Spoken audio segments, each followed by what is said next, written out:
my children. How are you today? I hope you are doing fine and happy with your family at home. Okay, children, today teacher want to show you how to do straw painting. Before we start our activity, let us sing a song first. Let's sing together, yeah? We sing ABC song, okay? 1, 2, 3. A, B, C, D, E, F, G, H, I, J, K, L, M, N, O, P, Q, R, S, T, U, V, W, X, Y, and Z. Now I know my ABC. Next time when you sing with me. Let's start the painting. For this activity, we need to use watercolor, brush, straw, paper, and plain water. We need to make sure that our hands are dry. Then you can take the brush and choose any color you want to apply onto the paper. Make sure your parents already prepared the paper like this for you. Okay, this is head without hair.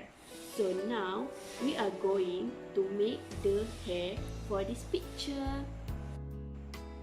Okay, put the color like this at this picture.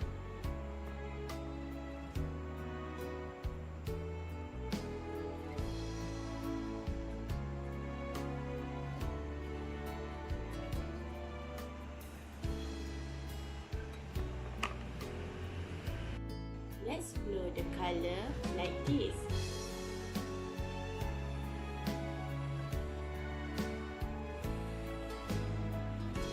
It's nice, right? Okay, so now let's take another color and apply onto the paper. Repeat the same step, okay?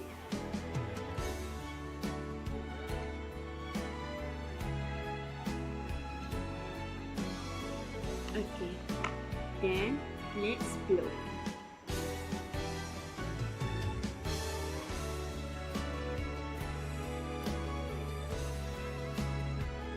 So that your painting will look more colorful and nice like this.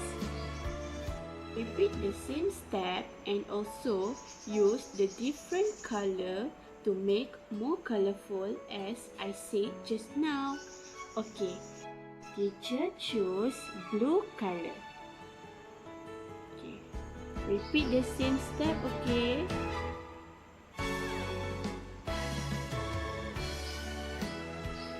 Put some water.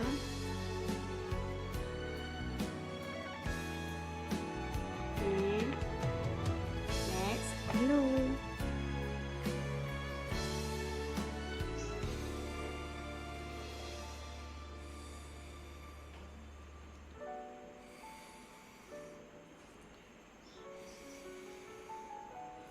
It's nice, right? Now, repeat the same step and also use the different color to make more colorful as I said just now. Okay, let's try orange.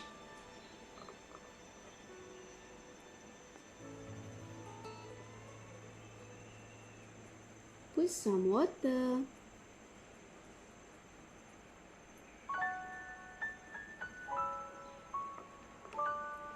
Okay, let's blow.